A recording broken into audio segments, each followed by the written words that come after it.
ये सूत्र एकदम पक्का है, गारंटी है कि सिखा दूंगा, ठीक, कहीं से भी दिक्कत होने वाला नहीं है। ये भी एक विद्युत द्विध्रुव है और विद्युत द्विध्रुव का मध्य बिंदु O है और अक्षीय स्थिति में r दूरी पर एक बिंदु P है। अब यहाँ पे जो है विद्युत क्षेत्र का टेस्टर जो होता है वो परिधन परीक्षण आवेश होता है, ठीक ना। यहाँ पे विद्युत क्षेत्र कितना है, किस दिशा में है, जैसे ये प्लस है और भी प्लस है तो प्लस प्लस एक दूसरे को क्या करते हैं, प्रतिकर्षित करते हैं। तो ये वाला जो है इस पर बाहर की ओर लगाएगा, बाहर की ओर बल लगाएगा तो विद्युत क्षेत्र की तीव्रता की दिशा किधर होगी, बाहर की ओर। तो प्लस Q आवेश कारण बिंदु P पर उत्पन्न विद्युत क्षेत्र की तीव्रता को हम लोग E2 मान लिए हैं। अब देखिए ये माइनस आवेश है और ये प्लस आवेश है तो प्लस माइनस एक दूसरे को आकर्षित करते हैं तो इसके कारण विद्युत क्षेत्र की तीव्रता की दिशा किधर होगी, अंदर की ओर होगी। अब जो है देखते हैं चित्रानुसार, अब माइनस Q व प्लस Q आवेशों के कारण बिंदु P पर विद्युत क्षेत्र की तीव्रता।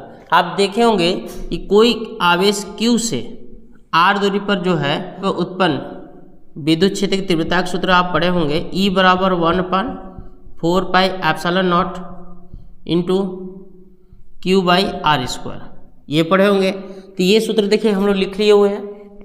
तो क्या सूत्र है, E बराबर, तो माइनस Q आवेश कारण उत्पन्न तीव्रता को E1 मान लीजिए, E1 बराबर 1/4 pi epsilon not into Q, तो यहाँ पे Q बाई R स्क्वायर, मतलब इस आवेश से बिंदु P की दूरी। तो यहाँ से देखिए A से P की दूरी कितनी होगी, यहाँ से यहाँ तक कितना है L और यहाँ से यहाँ तक कितना है R, तो इतना प्लस इतना यानी कि R प्लस L का होल स्क्वायर तथा E2 1/4 pi epsilon not Q by B से P की दूरी कितनी होगी, B से P की दूरी, तो B से P की दूरी निकालना है तो यहाँ देखिए ये दूरी है तो टोटल में से, यहाँ देखिए ये टोटल में से इसको घटा दीजिए, मतलब यहाँ से यहाँ तक घटा दीजिए तो ये हो जाएगा R माइनस L का होल स्क्वायर। इसकी दिशा जो होगी, इसकी दिशा P होगी, P से A की ओर, और इसकी दिशा B से P की ओर, मतलब बाहर की ओर। इसकी दिशा अंदर की ओर है, उसकी दिशा किधर है, बाहर की ओर। चूंकि बिंदु P पर परिणामी तीव्रता, तो कहने का मतलब एक उदाहरण द्वारा समझते हैं। जैसे मान लीजिए एक वस्तु है और इसको एक बंदा जो है, और एक बंदा इधर खींच रहा है, एक इधर खींच रहा है, तो मान लीजिए इधर 10 न्यूटन के बल से खींच रहा है और इधर 15 न्यूटन के बल से खींच रहा है, तो पक्का है कि ये जो है बंदा जो है ये ज़्यादा बल लगा रहा है। तो ये ज़्यादा बल कितना लगा रहा है, 5 न्यूटन, क्योंकि ये 15 लगाया लेकिन ये 10 न्यूटन क्या कर दिया, खत्म हो गया। तो परिणामी दो सदिश एक दूसरे के विपरीत दिशा में काम करते हैं। जैसे यहाँ देखिए दो सदिश जब एक दूसरे के विपरीत दिशा में काम करते हैं तो उनका परिणामी उनके अंतर के बराबर होता है। तो यहाँ पे देखिए E1 एक सदिश राशि है, E2 भी एक सदिश राशि है और ये दोनों एक दूसरे का विपरीत काम कर रहे हैं। तो परिणामी तीव्रता निकालने के लिए बड़े में से छोटे को क्या कर देते हैं, घटा देते हैं। उसी तरह से यहाँ पे परिणामी बल देखा जाए, परिणामी अगर बल देखा, परिणामी मतलब रिजल्ट देने वाला बल, कौन ले जाएगा, तो 15 में से 10 को घटा देंगे कितना आएगा, 5।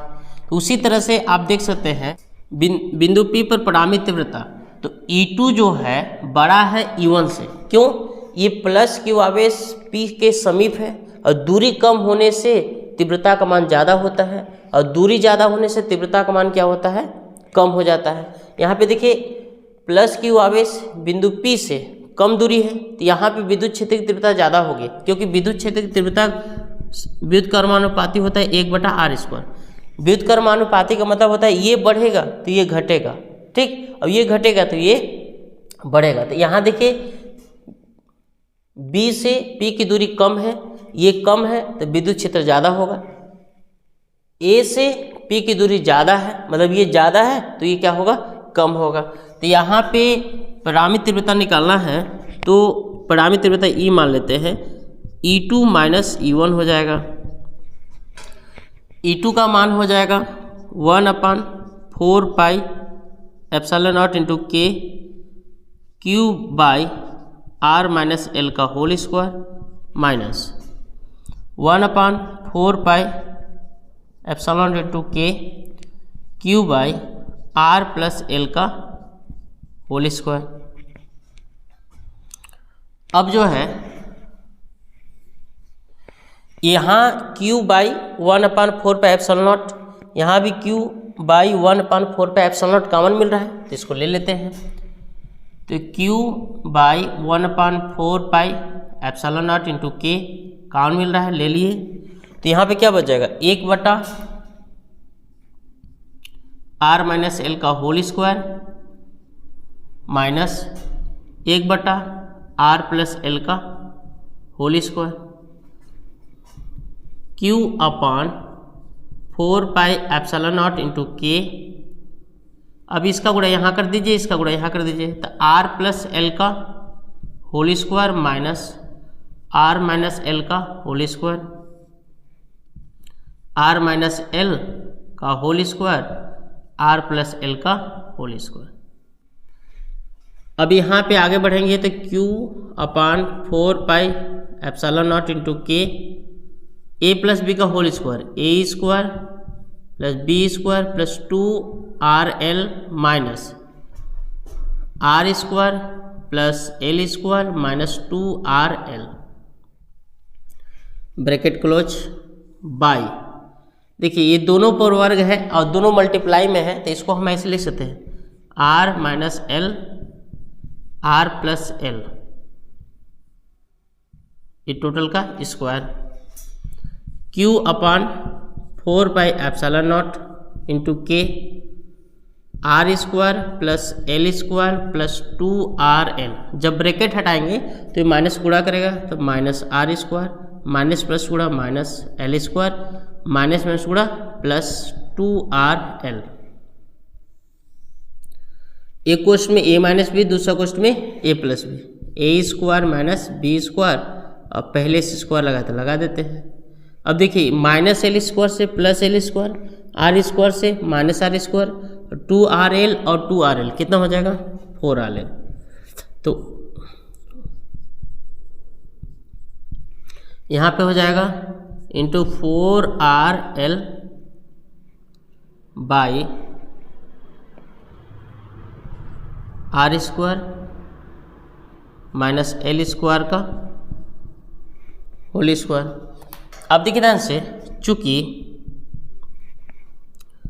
R की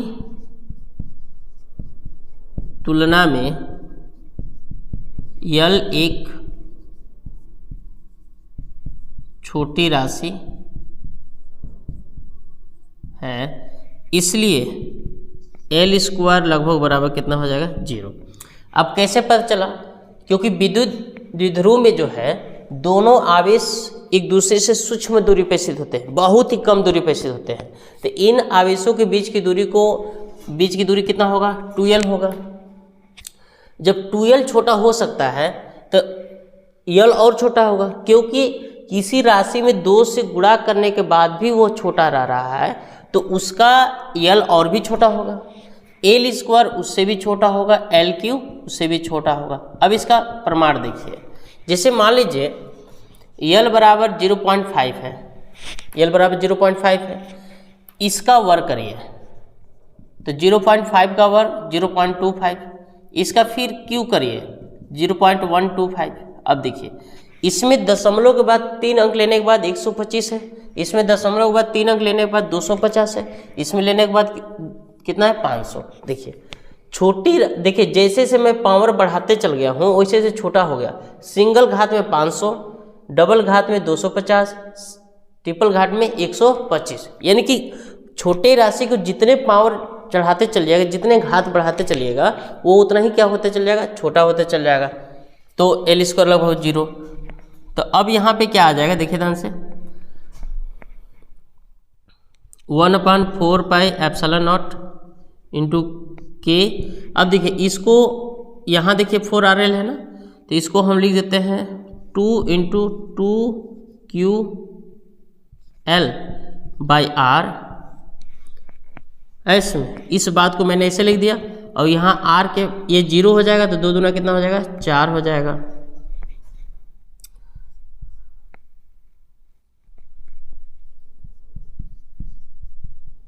अब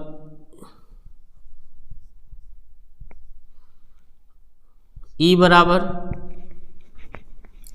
1/4πε0 इंटू, अब इसको 2QL को P कहते हैं, एक ठो R सार कट जाएगा, तो 2P/RQ। विद्युत द्विध्रुव जहाँ लिख देंगे, जहाँ P द्विध्रुव आघूर्ण है, जहाँ P क्या है, द्विध्रुव आघूर्ण है। अब देखिए एक बात आप इस देख सकते हैं थोड़ा सा और, चूंकि निर्वात या वायु में K बराबर 1 होता है, चूंकि निर्वात या वायु में K का मान कितना होता है, 1 होता है, तो इसके जब पर 1 रख दीजिएगा तो कितना होगा, E बराबर 1/4πε0 इंटू 4πε0 2P/RQ। तो विद्युत द्विध्रुव के कारण जो है अक्षीय स्थिति में विद्युत क्षेत्र की तीव्रता का सूत्र कितना होता है, 1/4πε0 2P/RQ। इस तरह से इस फॉर्मूले को क्या कर सकते हैं, प्रूफ कर सकते हैं।